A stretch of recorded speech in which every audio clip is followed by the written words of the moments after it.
Muy bien. Hoy día, según el sílabus, tenemos que desarrollar dos temas. Uno que comprende todo lo que son disfunciones sexuales, tanto en el varón como en la mujer. Hacer una pequeña revisión de todo lo que es la literatura, pero sobre todo como estos son problemas que no solamente tienen causas orgánicas, enfermedades, sino están muy relacionados con la parte psicológica y la parte social. Se está tomando en base a eso lo que es el DSM-5 del año 2022, el CIE 11, ya no es CIE 10, que se realizó el CIE 11 en 2024, y los estudios más recientes que abarquen hasta el presente año. Y el segundo tema relacionado es todo lo que es sobre violencia. Violencia se supone que contra las poblaciones vulnerables, pero el sílabus lo coloca como solamente fuera para la mujer. Hay que desarrollarlo conforme dice el sílabus, ¿no? Pero ya vamos a conversar algunas cosas que, independientemente del dictado de clase, del examen que dé, de las preguntas que se pongan, sobre todo la segunda parte, les va a servir mucho, como ya les comenté a los muchachos del Hospital 2 de Mayo que hicieron un seminario sobre eso. Le tienen que aprender muchas cosas del segundo tema porque es bien delicado. No solamente por el manejo que tienes que tener, sino por lo dedicado para ustedes mismos, sobre todo a los futuros doctores varones. Muy bien, entonces empecemos con la primera parte, que es disfunciones sexuales en el hombre y en la mujer. Lo estoy desarrollando como si fuera un pequeño compendio para que puedan ustedes tener la mínima literatura que les permita responder los casos clínicos que se van a colocar en el examen. Entonces, doctor, ¿y las preguntas del examen dónde vienen? Están todo acá en las diapositivas. Entonces, empecemos, vamos a ver qué es, pues, disfunción sexual, ¿no? Es cualquier dificultad o alteración que ocurre en alguna etapa del ciclo de la respuesta sexual. Creo que hicieron una clase de lo que es respuesta sexual, ¿no? Previa a esta, delegada.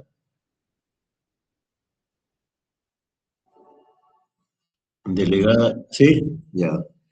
Ah, ya, entonces esa parte ya lo había desarrollado, pero ya lo voy a avanzar más rápido, entonces, esa sección.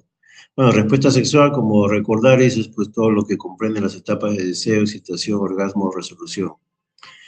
Esta dificultad o alteración que se sucede, que ocurre, que se presenta en todo este ciclo, va a impedir que la persona experimente satisfacción, y por el contrario va a producir un sufrimiento, un pesar, un malestar y sobre todo una alteración de la relación de pareja. Entonces, es muy frecuente, solo que es poco consultado, que se podría decir en resumen.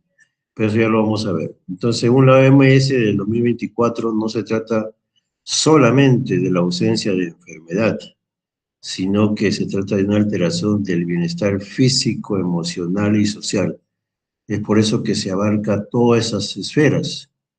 Inclusive el tratamiento es un tratamiento biopsicosocial para poder intentar y corregir estas disfunciones.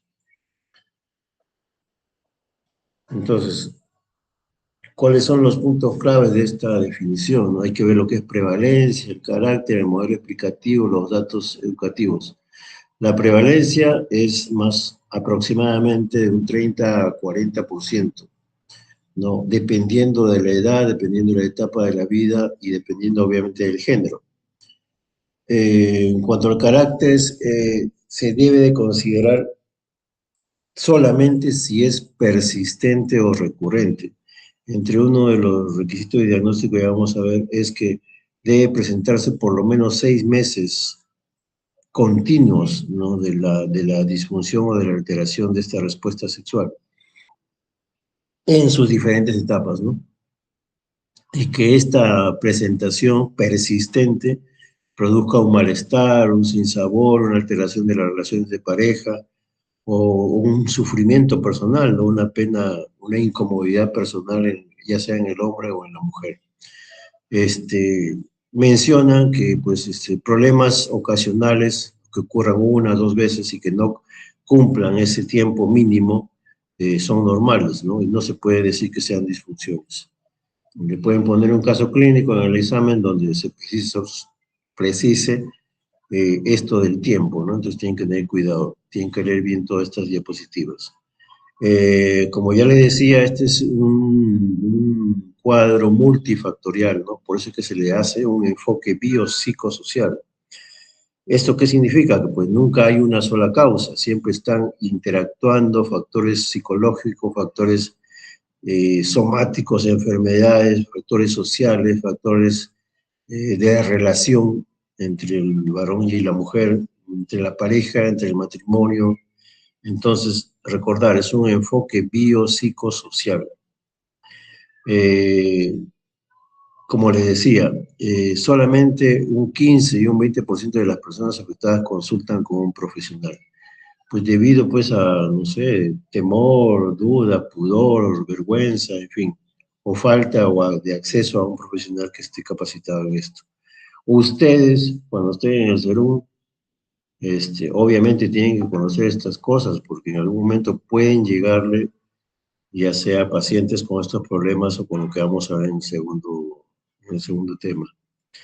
Por lo tanto, si solamente consultan 15 a 20% y los que no lo hacen, probablemente la prevalencia sea aún mayor, ¿no?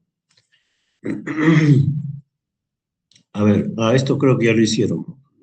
Como un recordaris, respuesta sexual, las fases, que son pues 4 fases. Primero fue desarrollado por Master Johnson, seguro que el docente que le citó mencionó también la distribución de Bason del 2024, ¿no? Y se cumple tanto para el varón como para la mujer. Bueno, deseo, pues la diferencia siempre hay entre el hombre y la mujer, ¿no? El hombre es espontáneo, mientras que la mujer es todo un complejo, ¿no? Una respuesta que va pues desde lo emocional, el sentirse cómoda, no tener molestia, dolor, básicamente eso, supongo que le preguntarán en los casos clínicos. Excitación son los cambios en el cuerpo anatómicos que se desarrollan luego de una fase de deseo. La culminación de esa fase, la segunda fase, pues es el orgasmo. Y etapa posterior es la resolución. Esto ya lo pueden leer después. Entonces no se olviden: deseo, excitación, orgasmo y resolución.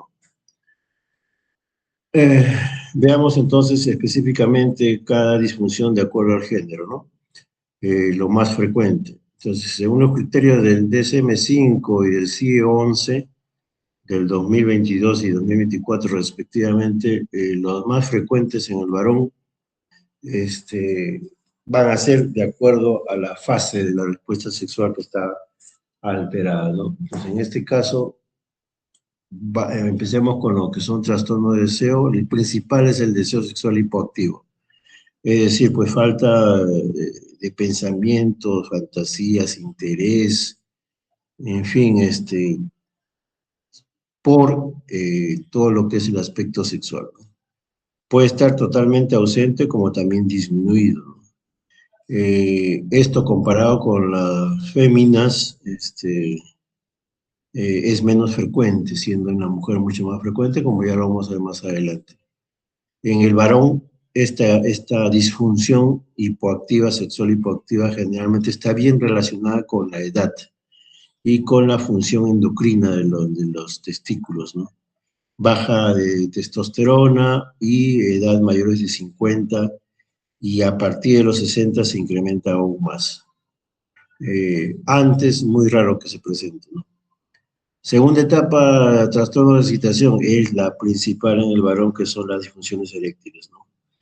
Es la más prevalente, no está definida pues como incapacidad para conseguir una erección que sea suficiente para culminar un coito, ¿no? Vaginal. Aproximadamente afecta a un 20% de los menores de 40 años, mientras que esto con la edad va a ir aumentando, siendo un mínimo un 50% o más en aquellos que son ya mayores de 60 años.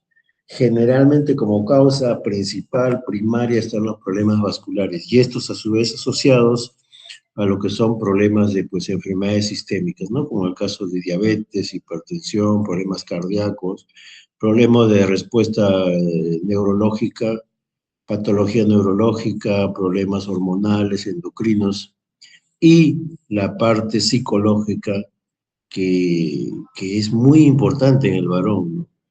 y que se desarrolla desde la adolescencia, dependiendo de las experiencias que ha tenido. Esa es la parte de relación, la parte social, ¿no? La ansiedad que se puede producir en el varón sin que haya, por ejemplo, enfermedades sistémicas, podría ser una causa tranquila de que se aparezca esta disfunción, inclusive en hombres jóvenes, ¿no? En la tercera etapa, la fase de orgasmo y eyaculación, ¿qué disfunciones hay? La eyaculación precoz, la eyaculación retardada o ausente y la falta de orgasmo. La eyaculación precoz es casi prevalente en los hombres jóvenes, ¿no? Se dice que un 20 a 30% de varones jóvenes podrían tener este problema. ¿Cuál es la definición, ¿no? que ocurre eyaculación inmediatamente de haberse producido el coito, ¿no? Se considera que menos de un minuto, si ocurriera esto, estaríamos con una disfunción de eyaculación precoz. La retardada o ausente es lo contrario, ¿no? Cuando hay mucha dificultad o la total incapacidad para que se produzca la eyaculación, a pesar de que la fase anterior, que es la fase de deseo o excitación, se haya presentado de manera adecuada, a pesar que haya ido erección, pero no logra llegar a lo que es la fase del orgasmo. Están asociados a daños neurológicos, enfermedades sistémicas como la diabetes, la hipertensión, cirugías y consumo de fármacos, sobre todo los psiquiátricos, ¿no? Los psiquiátricos causan mucho estos problemas. Y la otra disfunción sería la anorgasmia, que es la falta de sensación de orgasmo, que es muy raro en el varón. Esto, como ya vamos a ver, más bien es más frecuente en la mujer, ¿no? Y el dolor, que es sumamente raro en el varón, el dolor durante la relación sexual es muy infrecuente, y cuando aparece se debe de pensar en infecciones, problemas ya más localizados como es la prostatitis, problemas en el frenillo del glande, o de repente alguna malformación como por ejemplo la peyronie, ¿no? Pero el dolor no, el dolor generalmente es predominante o más prevalente en el sexo femenino, en el varón muy raro. Entonces veamos precisamente lo que puede pasar en la mujer.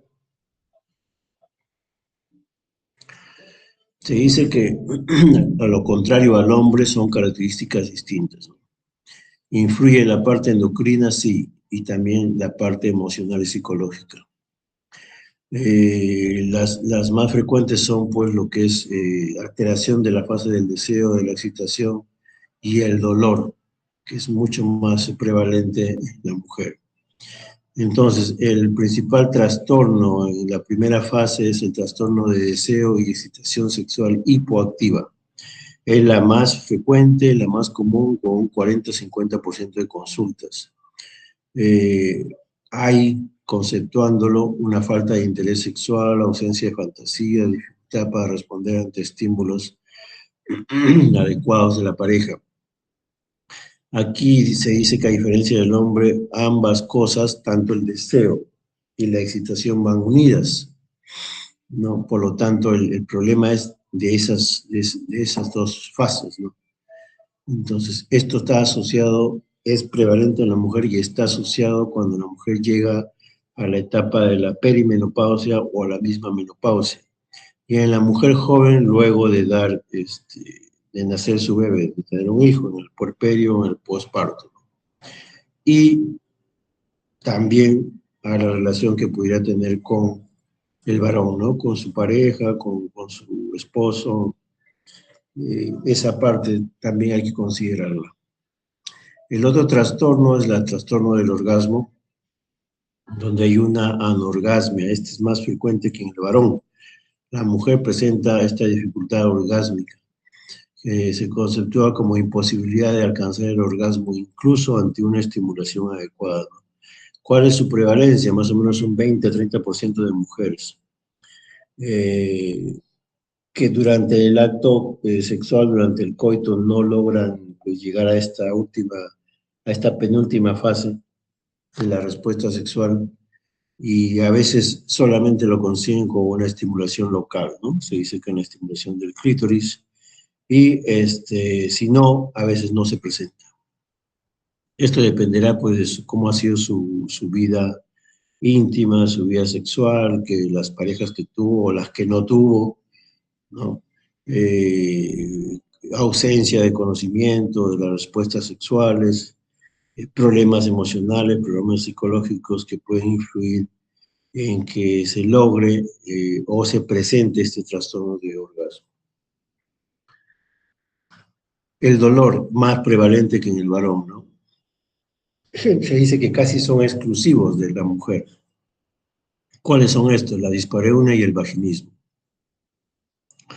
La dispareunia, pues, es un dolor persistente, recurrente, que se produce antes, durante y después de la relación sexual, el coito. Puede ser causado por problemas físicos en la mujer, como sequedad, que ocurre ya pues en la etapa perimenopáusica o menopáusica, cuando hay infecciones en la mujer joven, no una infección vaginal, un proceso inflamatorio pélvico puede causar una dispareunia, o la presencia de una endometriosis que también ya está considerada como causa de dispareunia, o problemas ya emocionales, psicológicos que podrían desencadenar este cuadro. Su prevalencia es aproximadamente un 20% y se presenta mayormente pues ya en la o en la perimenopausia o en la menopausia. El vaginismo es otro problema, pero se presenta por contracción muscular, ¿no? De los músculos del suelo pélvico, impidiendo la realización de un coito, impidiendo la penetración. En esta parte, esta disfunción está asociada mucho a factores psicológicos, experiencias previas, miedo al mismo coito, ¿no? O pues la historia sexual de la mujer, cómo ha sido, eso va a influir mucho en la aparición de un vaginismo.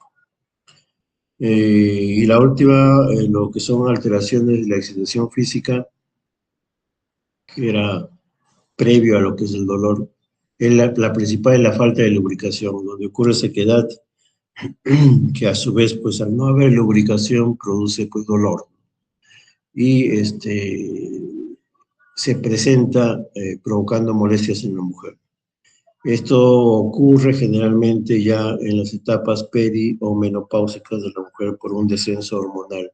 Y en la mujer joven, en la lactancia, o cuando hay uso de medicamentos, como ya les dije, algunos de ellos antihipertensivos, antiulcerosos y lo que son psiquiátricos también puede producir esto. Entonces, si hacemos una comparación entre los problemas que pueden haber en las diferentes fases de la respuesta sexual, tanto en el hombre como en la mujer, podemos ver que en la primera etapa, en los dos puede haber deseo hipoactivo. En el hombre es menos frecuente y generalmente está ligado a la edad y al descenso de la testosterona, mientras que en la mujer no solamente implica el deseo, sino también comprende la fase de excitación. Van asociados los dos y es el más común en la mujer, ¿no? En cuanto a la excitación, el hombre se manifiesta como disfunción eréctil, que generalmente es causa de daño endotelial, alteración del flujo sanguíneo y de la respuesta física, más que todo orgánica del varón. En la mujer es la falta de lubricación, que está asociada no solamente a la parte física, sino también a la parte emocional, psicológica o subjetiva. La tercera etapa en el varón es la eyaculación precoz, más predominante en los jóvenes, o la eyaculación retardada. Y en la mujer la dificultad para alcanzar el orgasmo o la ausencia de este. El dolor en el varón es muy raro, ¿no? Tendría que haber un daño orgánico específico que cause este problema, ¿no? Mientras que en la mujer es más frecuente, es muy relevante y pues aparece lo que es la dispareunia y el vaginismo.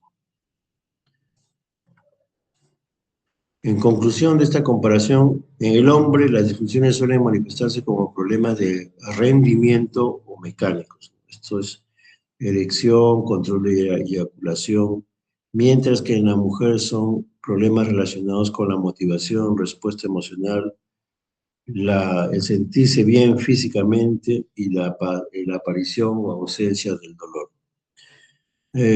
Dependiendo de esta diferencia se va a hacer el diagnóstico y también el tratamiento que pueda tener cada disfunción.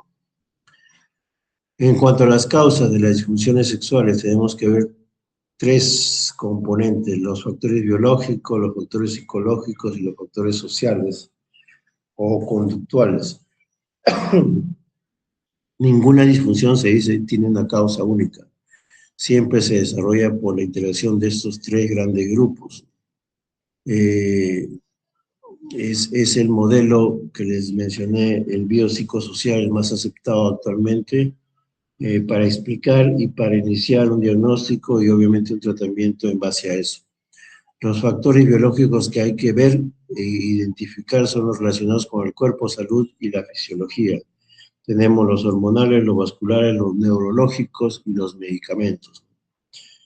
Hormonales, tiene que ver con el varón la testosterona, en la mujer con la baja de estrógenos en la peri o en la menopausia, alteración de progesterona, el posparto y enfermedades sistémicas, que podrían ser pues hipertiroidismo, hipotiroidismo, hiperprolactinemia, eso es lo que la parte endocrina. Y los vasculares generalmente son en el varón, ¿no? Que es daño endotelial, enfermedades sistémicas como diabetes, hipertensión, que es la causa pues más frecuente que daña tanto la parte nerviosa como la parte endotelial. Los neurológicos pueden ser consecuencia de cirugías como los problemas de próstata. Cuando hacen prostatectomía se lleva una gran cantidad de nervios que van a producir, en este caso en el varón, impotencia, ¿no? Pero esto ya por daño durante una cirugía. Alteraciones más específicas de la parte medular también puede haber, y esclerosis múltiple y otras enfermedades sistémicas. Lo que ya le mencioné, medicamentos antihipertensivos, antidepresivos, algunos antiulcerosos también pueden influir en la aparición de alguna disfunción. Consumo excesivo de alcohol, tabaco, drogas, sedentarismo influyen también como parte de los factores biológicos que explican una de las causas de este modelo biopsicosocial, ¿no?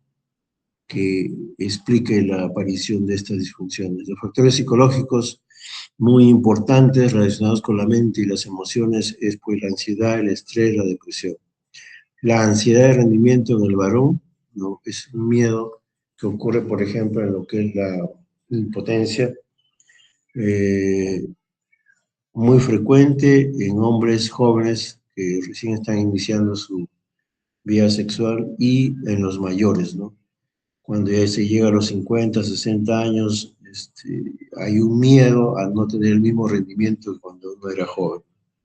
También tienes que ver ahí la baja autoestima, problemas de imagen corporal, culpa, creencias religiosas, culturales, sociales, ¿no? Experiencias que hayan producido algún trauma psicológico, expectativas irreales sobre cómo debe ser la sexualidad debido a una falta de una educación sexual adecuada, ¿no? Y los factores sociales y relacionales es el tercer factor de este modelo biopsicosocial. No se olviden, modelo biopsicosocial, y están relacionados con el entorno y la pareja. Aquí puede evidenciarse conflictos, mala comunicación o falta de afecto en la pareja. Hay distanciamiento emocional, rutina, falta de intimidad, falta de una educación sexual adecuada, una ausencia de conocimiento de la fisiología de tu propio cuerpo, la parte social como tabúes, creencias, la misma religión, estigmas o marcas sobre la sexualidad y sobre todo la presión social, ¿no? Entonces, eso explica el modelo biopsicosocial, esos tres factores. ¿Qué datos hay actualmente en la bibliografía en cuanto a la prevalencia de estas disfunciones, tanto en el varón como en la mujer? Bibliografía del 24 a 2026 son datos que se hacen de revisiones sistemáticas muy actuales, ¿ya? Entonces hay una diferencia. En la mujer, lo más prevalente es el deseo sexual bajo o ausente. Hay dificultades en la excitación como segunda prevalencia, hay dificultad para lo que es el orgasmo, pero dijimos que esto generalmente, tanto el deseo como la excitación van asociados. Si lo consideramos así, sería más o menos un 70% de que pudieran tener estas disfunciones, ¿no? De ahí ya le sigue lo que es el dolor durante el coito. Tras la menopausia, más del 60% presenta alguna alteración, principalmente por la baja de estrógenos, ya por la ausencia de función ovárica va a producirse una sequedad en la mucosa vaginal, independientemente de que tenga o no infecciones, que también sería causa de la sequedad y del dolor, y por la baja de estrógenos igualmente lo que es el deseo sexual hipoactivo. Mientras que en los varones, que es lo más frecuente, generalmente en los varones jóvenes es la eyaculación precoz, con un 28%. La disfunción eréctil es rara en los jóvenes, con un 22%, pero se incrementa hasta un 55% de acuerdo a estas revisiones cuando el hombre pasa los 60 años. El deseo sexual hipoactivo es un 12%, el dolor es bien raro, menos del 3%. ¿Qué se ha obtenido como datos de las consultas en estas revisiones sistemáticas? Que solo el 15 a 20% de las personas con estas dificultades acude a consultar al médico o al psicólogo o al psicoterapeuta, ¿no? Se dice que el desconocimiento hace que muchas personas crean que su problema es único o que no tiene solución.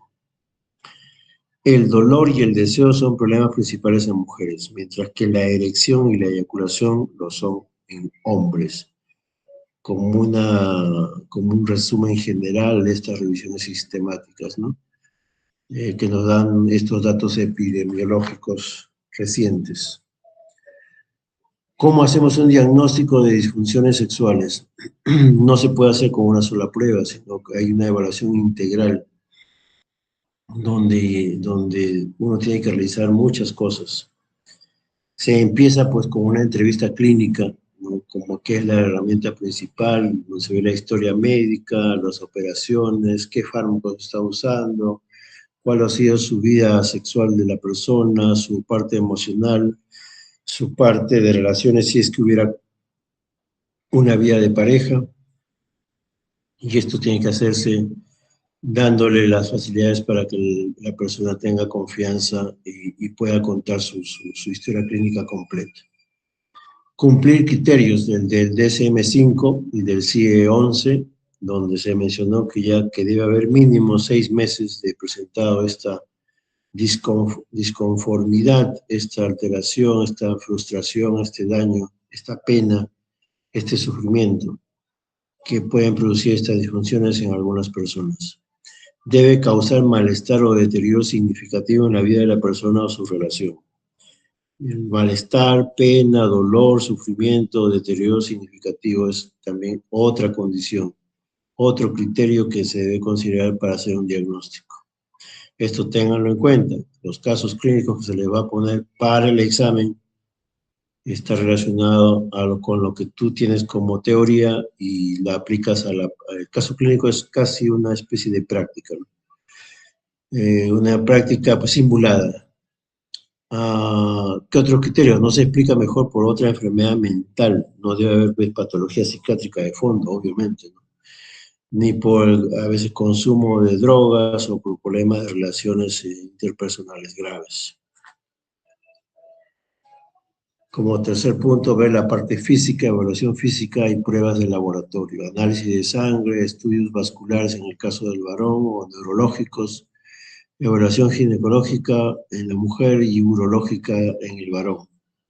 Hay cuestionarios como el Índice Internacional de Función Eréctil y la Escala de Función Sexual Femenina para medir gravedad de la disfunción. Por lo tanto, ¿cuál es el objetivo del diagnóstico? Es distinguir si la causa es principalmente orgánica, psicológica o es mixta, ¿no? Social también tendría que ver en esta parte, ya que dependiendo de esta prevalencia de una de ellas se hará el tratamiento respectivo de la disfunción. Por lo tanto, su objetivo de este tratamiento futuro es restablecer la función sexual, mejorar la satisfacción de la pareja y abordar las causas físicas, psicológicas o relacionales que originan el trastorno. Esto, por lo tanto, es un equipo multidisciplinario el que hace todo esto. No solamente es el médico, sino tiene que también ser y tratado la parte emocional. Por lo tanto, los ejes fundamentales del tratamiento son la evaluación integral previa, con el análisis médico completo, la evaluación psicológica y de relación, la parte social, ¿no? El tratamiento médico y farmacológico, que será específico de acuerdo a si es que hubiera alguna enfermedad sistémica como causa predominante, en este caso, pues diabetes, hipertensión, trastornos tiroideos, problemas cardiovasculares. Se haría ya más específico el tratamiento si es que este fuera el predominante. La terapia de reemplazo hormonal, tanto en el varón como en la mujer, ¿no? Que debe ser dirigida por un médico. Fármacos que ayuden a superar temporalmente estas disfunciones. Tenemos, por ejemplo, lo que es para disfunción eréctil, los inhibidores de la fosfodiesterasa, que va a aumentar el ácido nítrico, facilitando el mayor flujo sanguíneo a nivel de los cuerpos cavernosos. Tratamiento para trastorno del deseo, la excitación, adaptados a cada caso, ¿no? Ajuste de medicamentos modificados de fármacos que afectan la función sexual, lo que ya les decía, antidepresivos, antihipertensivos, algunos antiulcerosos, ver si se pueden retirar poco a poco o disminuir la dosis. Y la terapia psicológica y sexológica, que ya lo ve la parte del psicólogo o el sexólogo, que va a tener que desarrollar una terapia cognitivo-conductual para eliminar toda la parte de pensamientos negativos, presiones sociales, educación, estigmas, miedos, que van a mejorar la relación de pareja y que desaparezcan estas disfunciones. La terapia de pareja, resolver conflictos, mejorar la comunicación y la intimidad mutua. Las técnicas específicas ya son ejercicios de sensibilización, control de la ansiedad o reeducación sexual. Y si hubiera problemas psicológicos graves como traumas de niñez o de adolescente, pues verlos y tratarlos como parte del tratamiento integral y como parte de la terapia psicológica que debe tener la persona. Los cambios de estilo de vida, ya eso tiene que ver con lo que son pues alimentación, el peso, la actividad física, eliminar hábitos nocivos, tener descanso adecuado, dormir bien, manejo del estrés, menos cortisol en la vida de la persona. Otros tratamientos complementarios son ya las terapias físicas, asesoramiento sobre ayudas técnicas o dispositivos. Por ejemplo, antes había un spray de testosterona, ahora ya no hay, que se usaba mucho para el deseo hipoactivo de la mujer. Y funcionaba. Entonces, a esto se refiere, ¿no? Asesorar sobre alguna técnica, dispositivo o fármaco especial para que forme parte del tratamiento, ¿no? De alguna disfunción. Bueno, apoyo en grupos o redes de ayuda profesional. La clave entonces es un tratamiento individualizado. No todo es igual para todas las personas. Hay que investigar sobre cuál es la causa, la edad, el estado de salud, el contexto relacional para dar un tratamiento específico a cada paciente. La colaboración entre especialistas, ya les mencioné, es un enfoque multidisciplinario, van a mejorar los resultados de este tratamiento de la disfunción, de cada disfunción en especial. Por lo tanto, las conclusiones son alteraciones frecuentes que afectan la calidad de vida y salud general. Tal vez poco consultadas, siendo a veces su prevalencia mucho mayor a ese 20-30% que se obtiene en los estudios que se han hecho. Ahora, existen diferencias claras entre hombres y mujeres en los tipos más comunes. Ya le mencioné ese cuadrito, aprendas ese cuadrito, apréndase cada disfunción, cuál es lo principal de cada uno de ellos, porque en base a ese conocimiento que ustedes tengan, van a poder resolver tanto en la práctica clínica como también en su examen los casos clínicos que podamos ponerlo. Hay, como el otro día estaba hablando con uno de mis grupos en el 2 de mayo, hay un dicho que dice, ¿no? El médico sabe, el médico busca lo que sabe, ¿no? Pero si no sabe, no va a encontrar. Por lo tanto, si tú quieres responder tu examen, tienes que aprenderte bien la parte teórica. Y acá le estamos dando lo más resumido posible, que sea de fácil lectura, digerible, y que te dé las bases para poder responder tu examen. El origen es multifactorial, el tratamiento debe ser integral, médico, más psicológico, más social. Enfoque biopsicosocial, lo mismo, multifactorial, ¿no?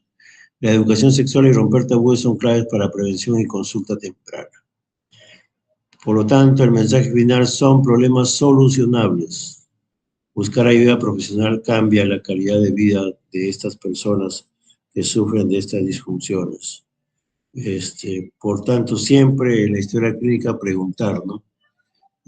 Algo de esto que tal vez sea el hilo de la madeja que pueda desencadenar o despejar estos tipos de patologías que a veces no se consultan. Esto lo podrán ver en su serum, sí, de repente tal vez lo van a ver. Por lo tanto, tienen que tener un conocimiento de ello. Hay, el que quiere ampliar más, ahí puede leer la bibliografía que comprende el año 2022 al 2026. Ya, entonces, si hay algún reclamo de alguna pregunta, de alguna alternativa, me traen esa bibliografía que la estoy poniendo ahí y ahí buscan cuál es lo correcto y ahí se puede conversar. Muy bien, creo que esta es la última. Sí. Se escuchó bien, se vio bien, ¿no? Delegada. Ya, muy bien. Eh, a ver, 5 minutos para que vayan a tomar algo, para que vayan a comer, para que vayan al baño, no sé. 9:40, 9:45 empezamos el siguiente tema.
Muy bien. Se escucha, ¿no? Delegada.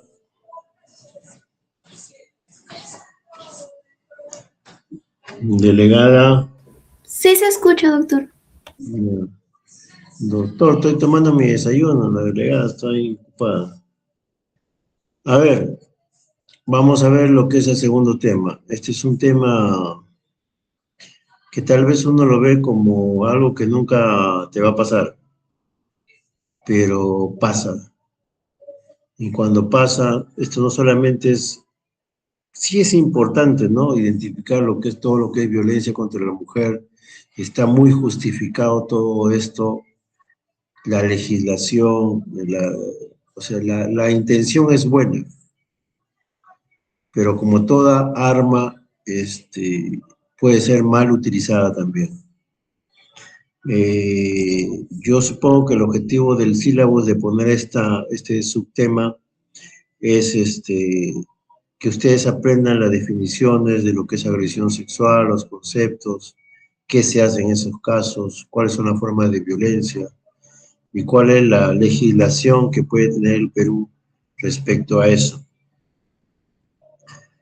Pero también, como yo les mencioné al inicio, tienen que tener sobre todo los muchachos, mucho cuidado con esto, porque esta legislación, que puede ser muy buena para la mujer, pero también puede convertirse en un arma en la cual a los varones, en estos casos a los médicos, puedan malograrle la vida así como suena con esas palabras, ¿no?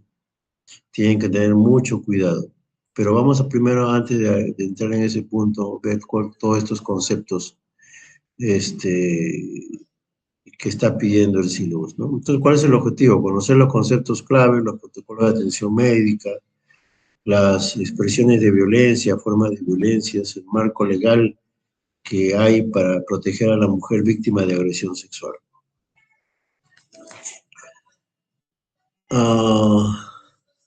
Como conceptos fundamentales, tenemos que ver todo lo que es agresión, abuso y violación. Entonces, agresión sexual es todo acto de naturaleza sexual realizado sobre una persona sin su consentimiento, mediante violencia, amenaza, abuso de autoridad, confianza o vulnerabilidad.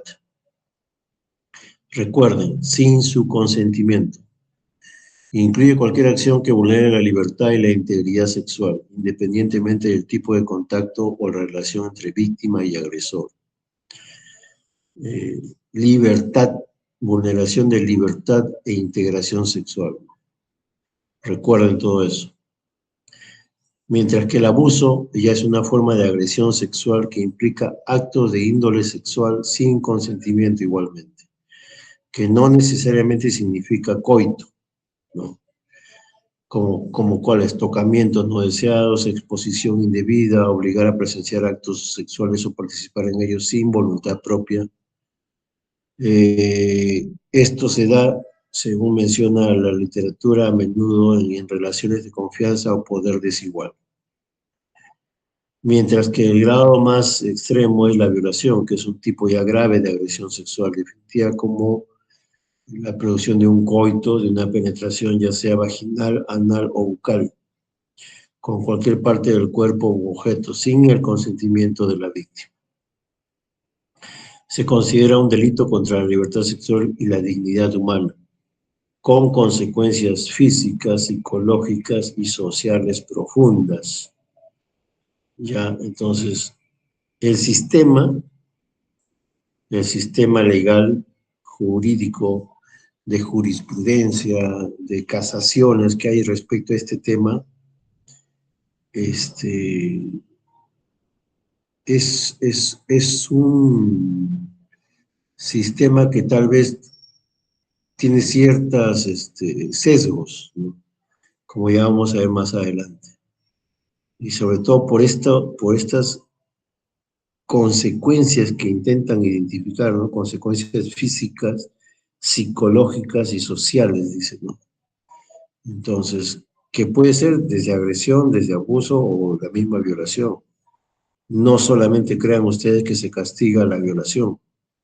En cualquier acto se puede castigar esto. De ahí lo que yo les decía. Esto está muy bien, la legislación está muy bien para evitar y disminuir la violencia que existe en un porcentaje de mujeres en nuestro país, ¿no? Las intenciones son muy buenas. ¿Cuál es la atención médica a la mujer sexualmente agredida? Hay principios que uno tiene cuando uno se le presenta un caso así, cuando llega al hospital, cuando llega a la posta, una mujer diciendo que ha sufrido una agresión, ¿no? Entonces, recuerden, la atención debe ser de emergencia, inmediata. Eso es lo que dicen las normas. Debe ser totalmente privada, libre de dar algún prejuicio que uno pueda tener. Se dice que debe haber un enfoque de género y derechos humanos. Priorizar la parte de estabilizar la parte física y emocional en lo que esté en nuestras manos, ¿no? Recolectar posibles pruebas de esta agresión para fines legales. Si estás en una posta, es tu obligación, ¿eh? Recuerden eso. No es que, si quiero yo lo hago, si quiero no. No pregunto, no indago, porque cuando estén en el Serún, ustedes van a estar en una posta, y esa posta a veces está bien lejos de un centro poblado grande. Doctor, ¿y para qué quiero un centro poblado? Porque en un centro poblado grande va a haber un médico legista, y lo ideal sería que quien realice esta evaluación inicial de este tipo de casos sea el médico legista, y no tú, serumista, médico general que recién está empezando su vida profesional y que está más perdido al inicio. No, si nosotros mismos, los médicos ginecólogos generales, evitamos entrar en esa parte porque hay un súper especialista que es el médico legista, tratar de que esto sea así, pero si no hay, si estás en un pueblo alejado, tú tienes que hacer todo esto. De ahí lo que le decía, la importancia de este tema, tanto para proteger a la mujer de verdad, a las mujeres que sí efectivamente son víctimas de violencia en todos sus tipos, psicológica, física, como ya vamos a ver, pero también identificar a veces eh, quién dice la verdad, quién dice la no verdad. Entonces eso vamos a ver. Esto se dice que debe de ser dentro de las 72 horas posteriores al hecho, para mayor efectividad de medidas profilácticas y validez de evidencias. ¿Y a qué se refiere esto? Que en tu posta, cuando tú estés ahí, serumista, médico, jefe de la posta, doctor de la Richie, ¿no? Fulanito de tal, tú tienes que saber tu protocolo, tú tienes que saber, doctor, me pasó hace 5 días, tú cuentas, ya se pasó las 72 horas. Entonces, ¿qué tienes que hacer? Si está dentro de las 72 horas, tienes que hacer todo lo que vamos a ver ahorita. Medidas profilácticas contra enfermedades de transmisión sexual, ETS. Hay como lo hicieron los chicos del 2 de mayo en un seminario, hay un protocolo del Ministerio de Salud que se utiliza en todas las postas y centros de salud, y que activan el famoso código violeta. Ahorita lo vamos a ver esa parte. Entonces, atención inmediata, priorizar estabilización física emocional, 72 horas y medidas profilácticas, ETS. Hay que evaluar riesgos, identificar tipo de contacto, presencia de lesiones y antecedentes del agresor. Esto, por ejemplo, ¿no? Lesiones, daño psicológico. Eso, pues, tú como médico serumista, pues no lo vas a hacer, o sea, no sabes, ¿no? Entonces, si puedes conseguir, si te pasara eso y puedes conseguir que sea evaluada primeramente por el médico legista, sería extraordinario, porque así ya tú te vas a librar de un proceso, pues, donde obviamente si ocurre uno de estos hechos, pues la parte legal o la parte de la defensoría legal del supuesto agresor, pues va a hacer todo lo posible para desmantelar la versión tanto de la víctima como también la de los médicos. Entonces, este es otro campo, ¿no? La parte de la legal, la parte de los derechos, es un campo totalmente diferente a lo que estamos acostumbrados nosotros. Nosotros estamos acostumbrados a ver, pues, uno hace esto, uno hace lo otro en la parte médica, porque está justificado por esto, por esto, por esto. No, le hago un análisis de esto y sale esto, ya tengo tal diagnóstico, entonces hay que hacer esto. A veces en la parte legal no es así, ¿no? Y uno, pues, uno que es médico y desconoce estas cosas, pues se sorprende cuando te pasa y a veces es una pesadilla. Entonces, buscar siempre la ayuda de un médico legista si lo hubiera. El tratamiento preventivo, pues, son antibióticos de amplio espectro para ver prevención de gonorrea, clamidia, sífilis y otras infecciones bacterianas. Profilaxis para VIH, para antirretrovirales, que igual se deben dar 72 horas antes con una duración mínima de tratamiento de 28 días. Vacunación contra hepatitis B, si la víctima no está inmunizada, o tratamiento con inmunoglobulina, si es que lo hubiera en la posta, que a veces no creo que haya. Continuando con esto, hay que hacer un seguimiento, pruebas diagnósticas al 1, al 3, al 6 mes, para descartar infecciones latentes. Para evitar la gestación no deseada, profilaxis, anticonceptivos de emergencia, la medroxiprogesterona, 150 miligramos, administrado dentro de las 72 horas o 72 horas primarias, ¿no? Tras la agresión. Si pasara este tiempo, la efectividad disminuye. Se dice que podría, o si pasara este tiempo, podría colocarse dispositivos hormonales o dispositivos intrauterinos que impidan esta profilaxis, ¿no? Y en estos casos está justificado por el tipo de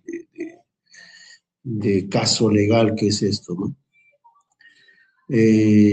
Buscar un asesoramiento integral, no. Informar sobre el funcionamiento, efectos secundarios y derechos relacionados con la salud reproductiva conforme a la normativa peruana. Tienes que hacerle una prueba de embarazo. Si sale negativa, es tu control, pero esa prueba hay que repetirla en 2 a 3 semanas. A veces se hace positivo. Y tú al inicio dijiste, no, no hay embarazo, y después sí hay embarazo, y ahí te puedes meter en un problema grande. Tú cuando hagas tu informe, en tu posta, tienes que poner primera prueba de embarazo de control, negativa, ¿no? Pum, pum. Pones entre paréntesis, pendiente realización de segunda o tercera prueba si fuera necesario. Ya con eso te salvas tú. Que alguien quisiera a ti restregarte en la cara, pues que hiciste malas cosas, ¿no? Siempre hay que pensar y estar un paso adelante.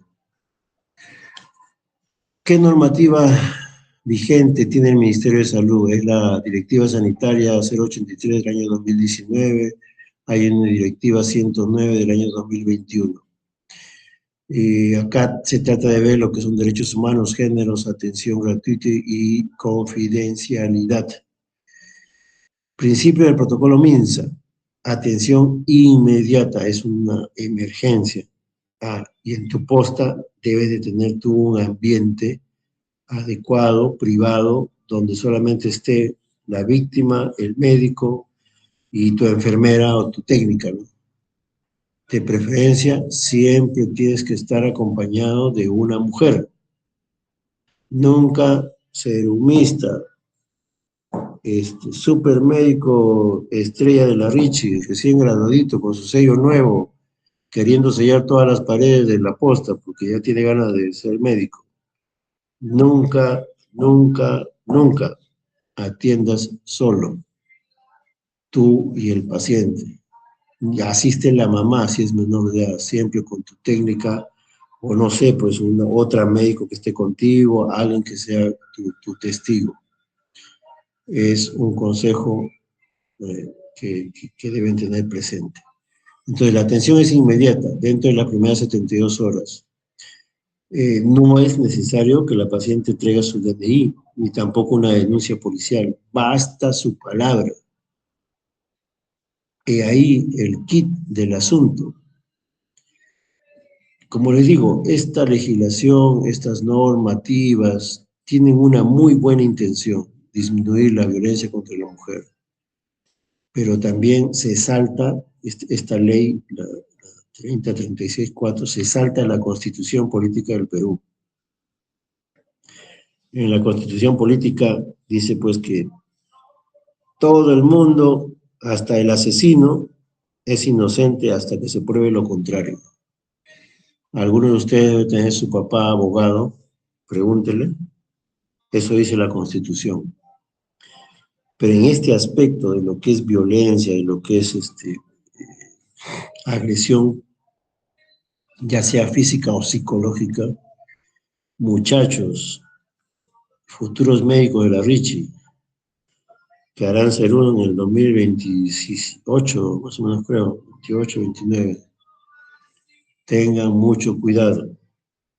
En estos casos basta la palabra de la mujer. No, doctor, yo sé que todo es inocente y que uno es culpable solamente cuando se le demuestra con pruebas. En estos casos no.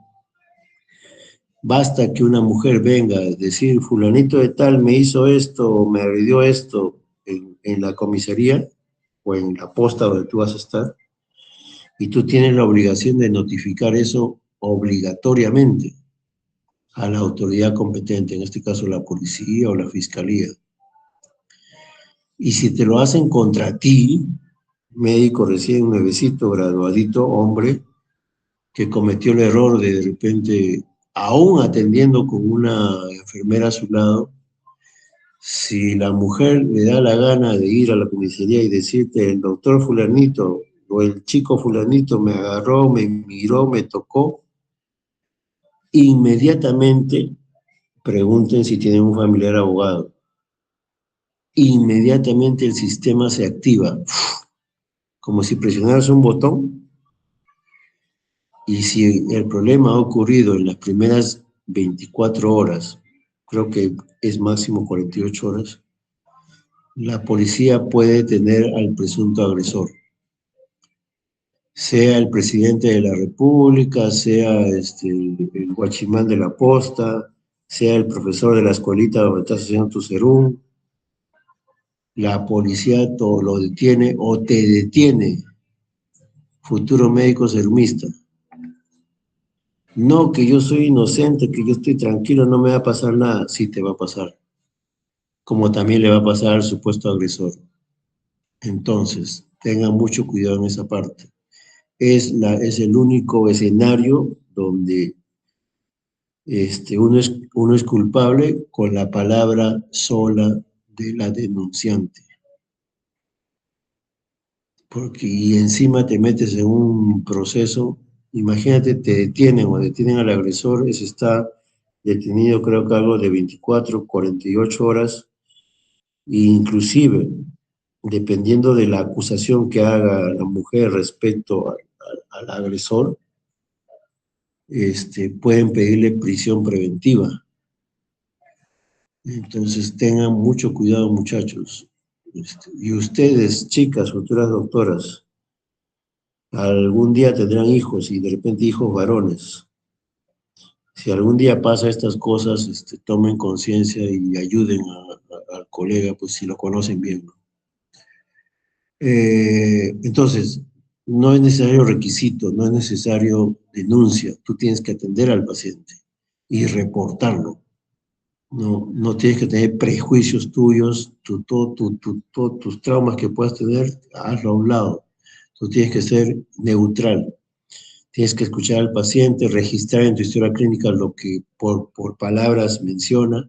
Si es menor de edad, siempre pon en tu historia clínica, paciente llega acompañada de papá, mamá, hermana, identificada con DNI tal, tal, tal, tal, tal.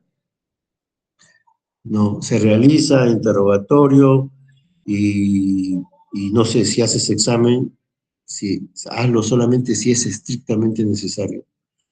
Y si lo haces, pones ahí, se realiza, recojo de historia clínica y examen físico en presencia de la madre, en presencia del personal técnico tal, en presencia de enfermera tal, para que te protejas.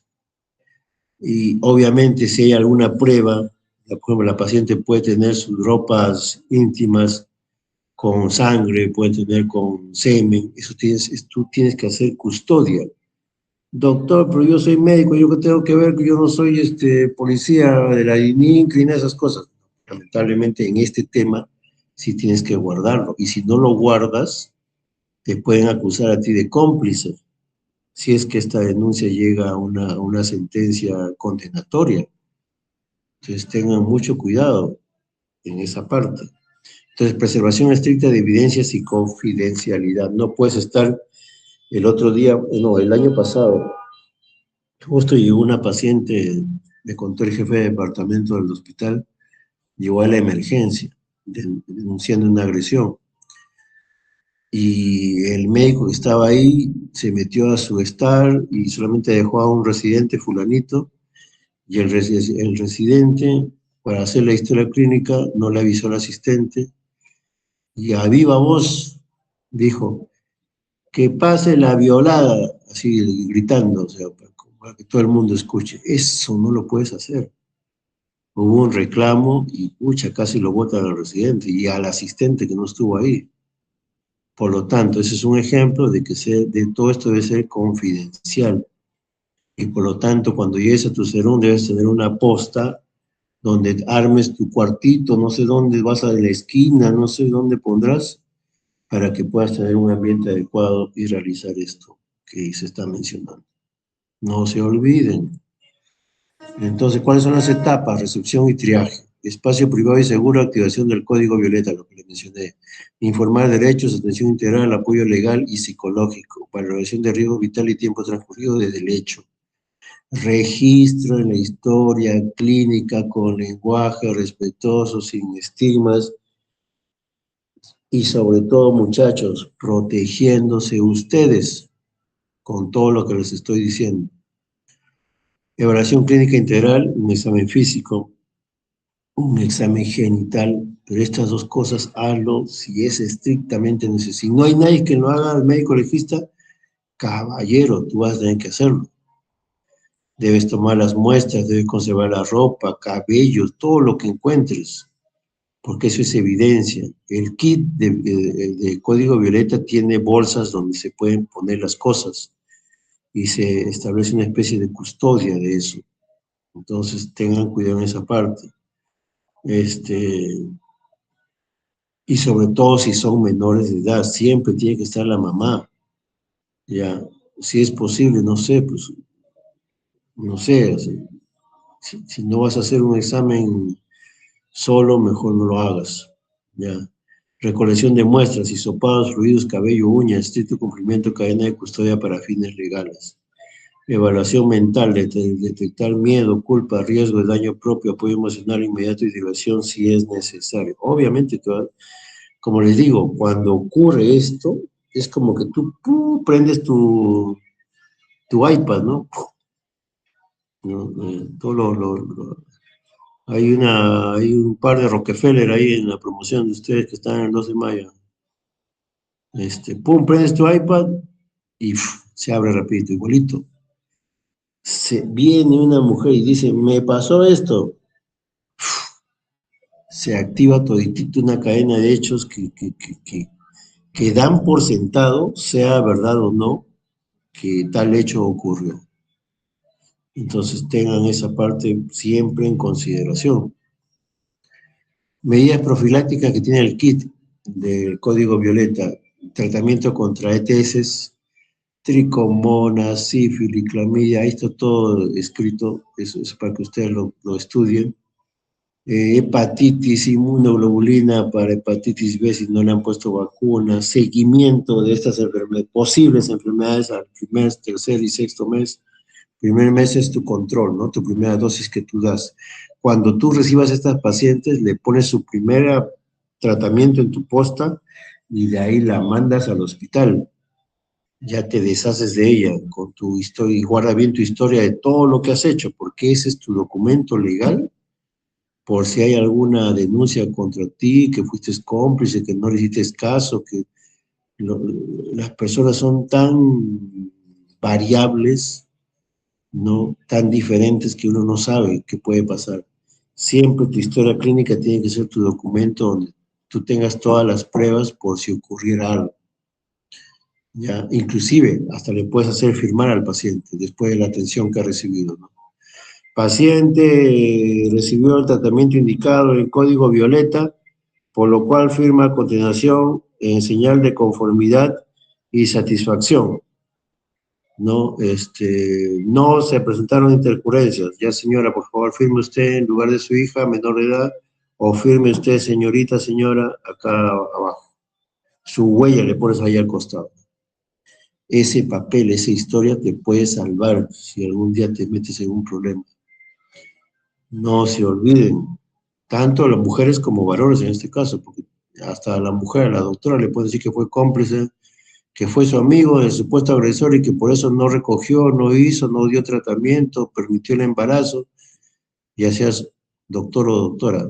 No se olviden, no se olviden.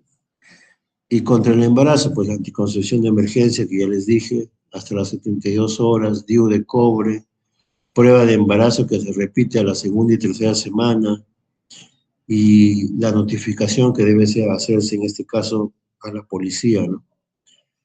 Sea o no sea verdad lo que dice la supuesta víctima, ¿no? dar la vacuna, manejo de dolor, antiinflamatorios. Registro, custodia y notificación. Ficha de atención integral y notificación obligatoria. No es que yo digo, yo doy, no, no me parece. ¿Para qué voy a notificar? No. Tienes que notificar. Así es la cosa. Si no, eres cómplice de una supuesta agresión. Entregar las muestras selladas y rotuladas a medicina legal o fiscalía. Te dan una constancia de lo que tú has entregado. Entregar copia de documentos a la usuaria, no alterar ni limpiar evidencias. Es a eso a lo que me refiero. Te pueden decir, el doctor fulanito de la Richie, primer puesto de la Richie, alteró la evidencia, limpió, quiso ayudar al agresor. ¿No? Tienes que ser neutral. Así tú sepas que es verdad o así tú sepas que es mentira esa acusación. Lamentablemente tienes que hacerte de la vista gorda, sea o no culpable el supuesto agresor. Consentimiento y orientación. Al aplicar todo procedimiento, beneficios y riesgos puede negarse a cualquier examen. Sí, el paciente puede decir, no, doctor, yo no quiero que me pongan la benzatínica. Agarras tu historia clínica, paciente se niega al tratamiento para ETS en caso de sífilis, ¿no? Ya señora, señorita, firme acá, mamá, tío, hermana que está acompañando, firme acá al costadito, ya, pum, firma y huella. Porque si no tiene la firma y huella de esa persona que se negó, no, tú no tienes una prueba y te pueden decir que tú no has querido ponerle la medicina. Ya. Informar sobre rutas de denuncia, centros de emergencia mujer y apoyo social. Centros de emergencia mujer hay en todos lados, pero dudo que haya en las postas alejadas. Generalmente en los centros poblados grandes, ahí se debe haber siempre, y están localizados en las comisarías. Eso no se olviden, los centros de emergencia mujer están localizados en las comisarías. Tu hospital de referencia debe tener asistente social. Entonces tienes que derivar a psicología y asistente social, porque en el SERUM también van las asistentes sociales y van psicólogos también al SERUM. Por lo tanto, así sea serumista, ellos ya saben que tienen que hacer eso. Y ya tú te libras de esa parte. Yo mandé al psicólogo, yo mandé al asistente social. Ya, entonces, coordinación con Centro de Emergencia Mujer, Fiscalía y Salud Mental. Hay bastante contratación de psiquiatras para ver todo este caso de violencia. Hay una se está fomentando bastante este tema. Yo quiero pensar que es por el bien de la mujer, por salvar a las mujeres que en realidad sí son víctimas de violencia, ¿no? Yo soy bien pensado y quiero pensar que eso es así. Seguimiento conjunto hasta recuperación y seguridad total. Contenido del kit oficial, todo lo que ya les mencioné, pruebas de embarazo, VIH, sífilis, ahora todo es pruebas rápidas. Insumo de recolección, las bolsitas que les decía, los sobres de custodia, formatos legales, todo está en el kit del código violeta. Cuando llegues a tu posta, licenciada, ¿cuál es el código amarillo, código azul, código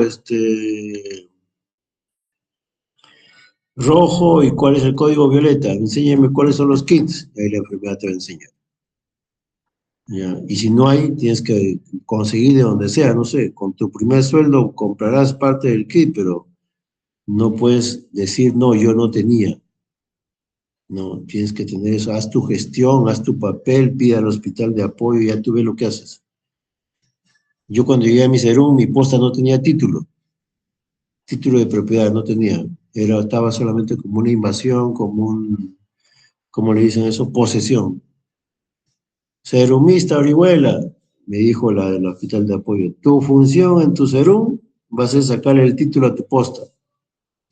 Pucha, yo me volví un tinterillo. Me iba a Huancayo, iba al hospital, me iba a lo que era registros públicos, hacía papeleo, regresaba. ¿No? Mi mayor logro en mi SERUM, independientemente de la parte clínica, fue sacar el título a mi posta. Por lo tanto, si falta este kit en tu posta, haz lo posible para que tú lo puedas corregir. Obligación del personal, atención sin demora, reserva de identidad, notificación obligatoria, y lo hubiera puesto con rojo. Y trato libre de discriminación. Recuerda, privacidad. Te pueden decir, el doctor gritó a los cuatro vientos que yo he sido violada. Y eso es un daño psicológico. Te pueden denunciar por violencia psicológica. No te olvides. No, que yo soy el famoso doctor de la Richie, primer puesto de ingresantes, primer puesto de egresados. Nada. No se olviden de eso. Por eso les decía que este tema es bien delicado. Bien, bien delicado. Yo supongo que por eso los directores, las autoridades quisieron ponerlo en el sílabus, porque es función de la universidad a ustedes prevenirlos y es función del docente, de nosotros, enseñarles para que ustedes no pasen lo que algunos colegas han pasado injustamente y lo que algunas personas pasan justificadamente o no, ¿no? Entonces tengan en cuenta esto. Forma de violencia, violencia sexual, violencia física, violencia psicológica, violencia económica, violencia simbólica. Sexual, ya se mencionó todo lo que vulnera la libertad sexual, abuso, acoso, violación, explotación, imposición de prácticas no deseadas. Violencia física, uso de la fuerza física con daño o sufrimiento corporal. Psicológica, el doctor fulanito de tal, tu enamorada te denuncia. Me abandonó, me sacó la vuelta y eso me ha causado un daño psicológico. Lo acuso al doctor fulanito, Ackerman, Campbell, primer puesto de la Richie, hijo de Rockefeller, lo acuso de violencia psicológica. Pero ¿por qué me va a acusar si solamente era mi enamorada y yo le terminé? Te pueden acusar. Por eso, como les decía a las chicas, hablando de antropología, de la conducta masculina y la femenina, ¿no? Hasta para escoger pareja tienes que tener mucho cuidado. Hay un montón de procesos de este tipo de violencia donde hay muchos inocentes, como también culpables, y en buena hora que existen estas leyes y estos marcos jurídicos, pero debería de diferenciarse bien, ¿no? Inclusive hay un proyecto de ley ahorita que está discutiéndose en el Congreso para castigar las denuncias falsas, ¿no? Porque cualquiera te puede hacer una denuncia, ¿no? Tú estás en la universidad, sales, ves una chica bonita y le haces un piropo. El del alumno fulanito me agredió, me acosó y me ha causado un daño psicológico. Te denuncian. Doctor, usted está exagerando. El que tenga familiar abogado, pregunten. Los abogados, cuando tienen que ir, por ejemplo, en el servicio público, imaginen, tren eléctrico, van en el tren, se alejan totalmente de las mujeres. Se ponen a un rincón, a la esquina. O sea, o sea, ellos saben ya. No, yo conversando con ellos, ¿sabe lo que me dijo una vez un abogado? Me dijo, todos los hombres, doctor, vivimos hasta el último día de nuestras vidas en una libertad condicional. Y yo me puse a pensar, ¿no? Y cuando yo ya he investigado sobre este tema, me dieron justo este tema, yo decía, qué tema tan aburrido cuando me dieron hace unos años este tema. Y en realidad comencé a investigar y vi tantas cosas que se ven en esto, justificadas, por supuesto que sí, pero también de lo otro, ¿no? Entonces, en esta parte tengan mucho cuidado, no se olviden. Violencia económica, cuando, bueno, le restringes, pues, ¿no? Privación de recursos económicos, control de sus bienes, medio de subsistencia, explotación laboral abusiva, abuso de autoridad, tengan cuidado con eso. Hasta la enfermera te puede denunciar por abuso de autoridad. La técnica, porque no le dejaste escaparse a tiempo y te busca la sin razón. Que ustedes cuando hagan su serum, hombre, mujer, recuerden, son un ave de paso. Son como la golondrina de un verano. Son como el enamorado o la enamorada del interno de medicina. Se acaba con el serum. Recuerden eso. Si quieren hacer algo importante en su serum, por supuesto de salud, háganlo, pero siempre evitándose problemas. Violencia simbólica, mensaje de valores, imágenes o signos que transmiten desigualdad, discriminación o naturalizan la subordinación de la mujer, ¿no? Ahora se castiga a el machismo, ahora se castiga. Cuando yo era interno, pues les hablo, pero hace cuánto ya, 25 años, no había estas cosas, no había estas legislaciones, ¿no? La vida era un poquito más tranquila, ahora es más cortisol en la vida. Nota, la agresión sexual suele formar parte de un ciclo de violencia que puede incluir otras modalidades, especialmente en entornos familiares o de pareja, muchachos. Tengan cuidado con a quién enamoran, tengan cuidado a quién escogen de enamorada, de novia, de esposa. Infórmense de estos temas. Es un consejo de alguien mayor que ustedes y que no quiere que les pase nada malo. ¿Cuáles son las normas de protección legal en el Perú?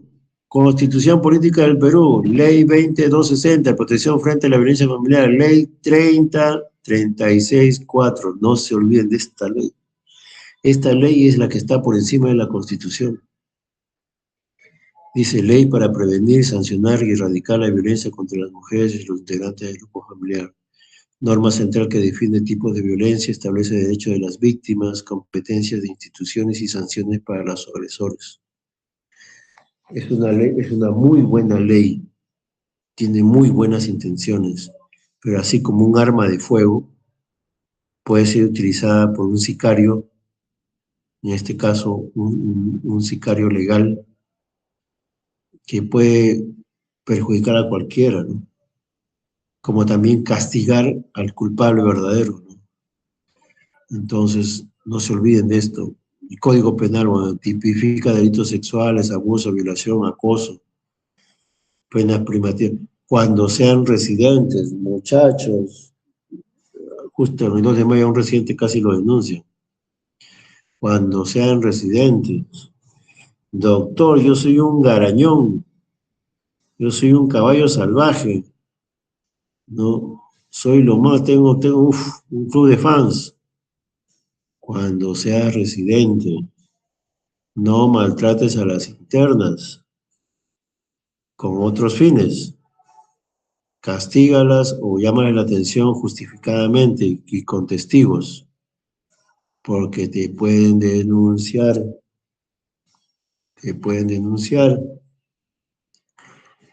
Entérense, averigüen.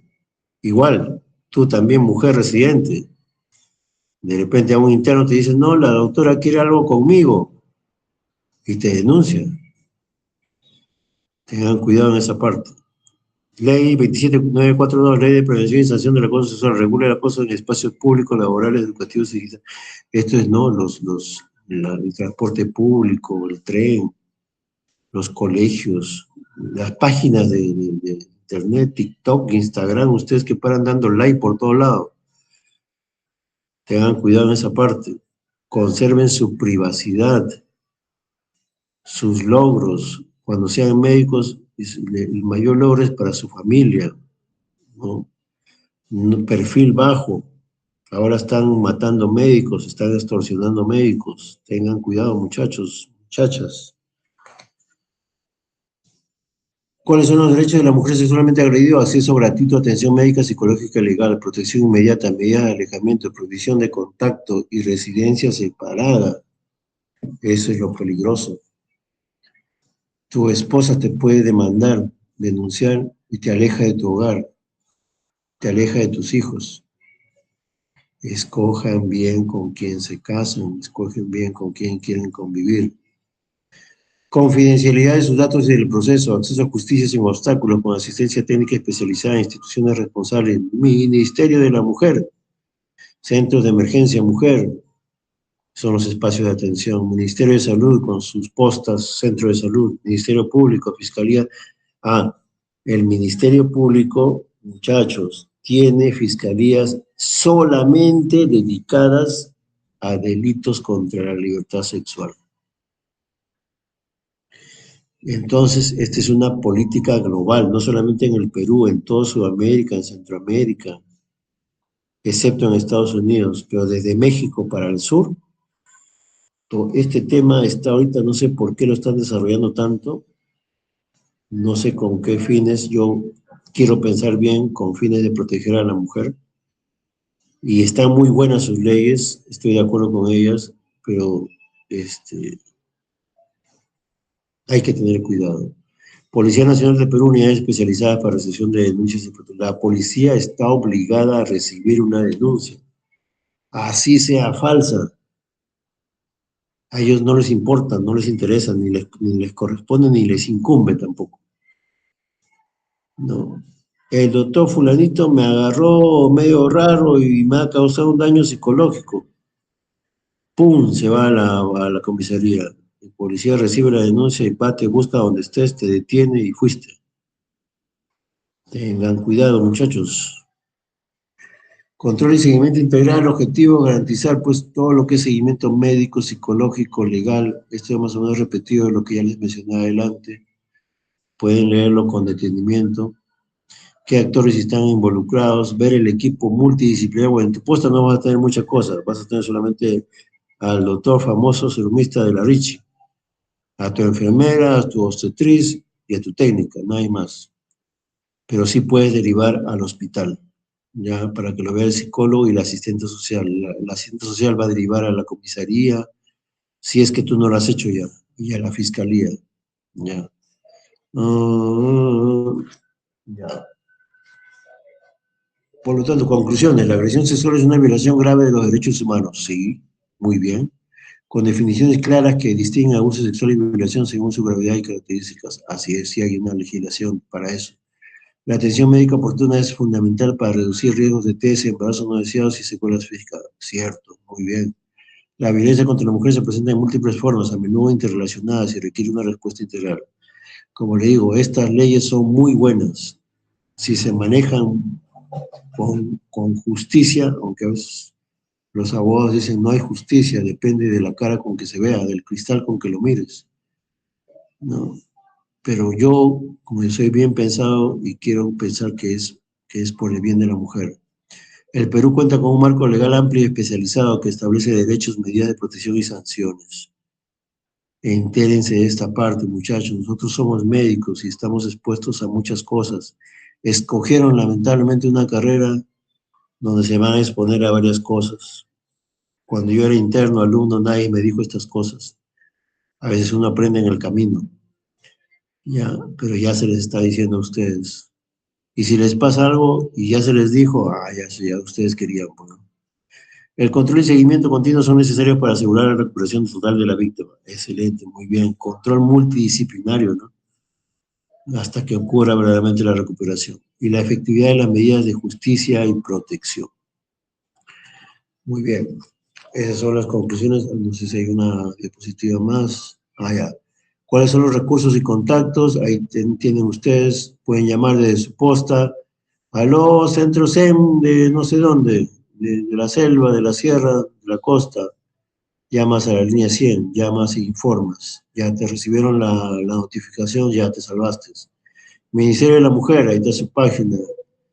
Doctor, no tengo señal de internet en mi posta. No sé qué harás, llevarás tu satelital, no sé qué llevarás. Ministerio de Salud, red de establecimientos con particular atención a víctimas de violencia, fiscalías especializadas. Recuerden, muchachos, en delitos contra la libertad sexual, disponibles en todas las regiones del país.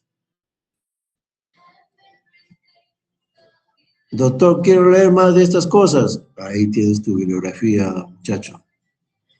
MINSA, Congreso de la República, INEI, Fiscalía, Mesa de Concertación contra la Pobreza, Organización Mundial de la Salud, Presidencia de la República, OPS, OMS. Ya tienes para leer un mes ahí, antes de ir a tu salud.